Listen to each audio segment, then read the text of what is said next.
Boil pasta.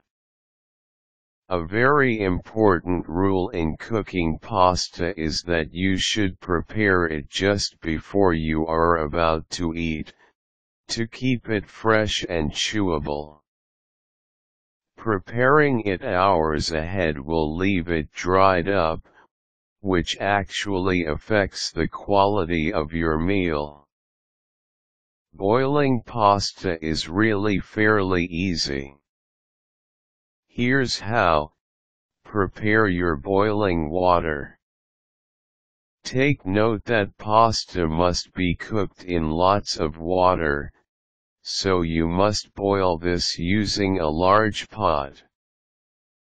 If you use a small pot, with little water, you run the risk of having a lumpy, unevenly cooked pasta.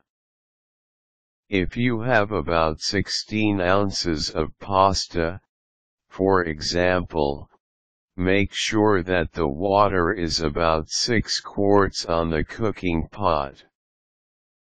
Do not immediately put your pasta into the pot, though, not unless the water is already boiling. Cover the pot of water as you wait for it to boil. This will help speed up the process of boiling.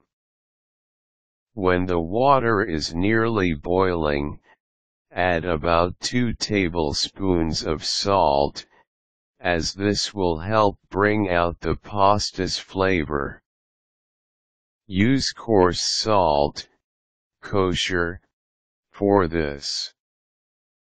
Don't worry about adding too much, as 2 tablespoons is necessary for a properly seasoned pasta meal.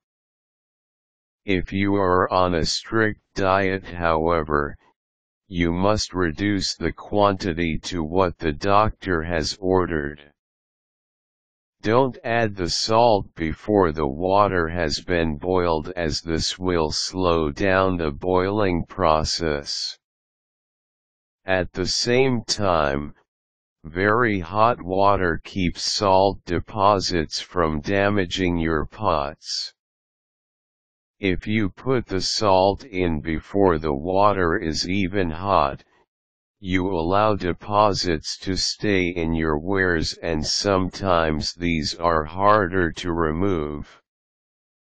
Some recipes will call for you to add oil onto the boiling water. You may or may not prefer to do this. Oil will keep pasta from sticking onto the pot or clumping together.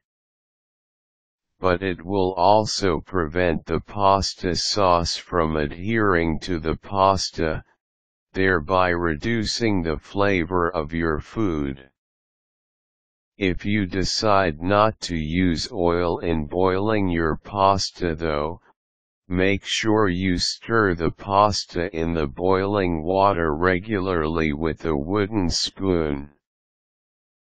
Stirring will help keep the pasta from sticking together or sticking onto the pot.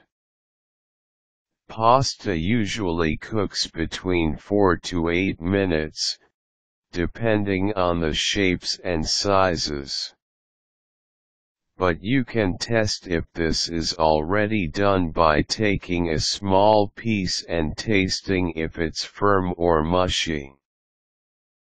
Be careful though, as pasta can overcook really fast, and you should aim to cook this al dente or with a little bit of firmness. Pasta that's cooked well should also not have a harder center. If you have to bake your pasta dish, consider boiling it at a lesser time than usual, to keep its firmness even after baking. Once you know you have al dente pasta, turn off your stove and remove the pot. Using a strainer or colander, pour the contents of your pot. Some recipes will call for running the pasta in cold water. The cold water should stop the cooking process. However, as with the principle of using oil while boiling pasta, this too will prohibit the sauce from properly adhering to the food. Also make sure that the pasta is not over-drained, as this will become very sticky and affect your dish.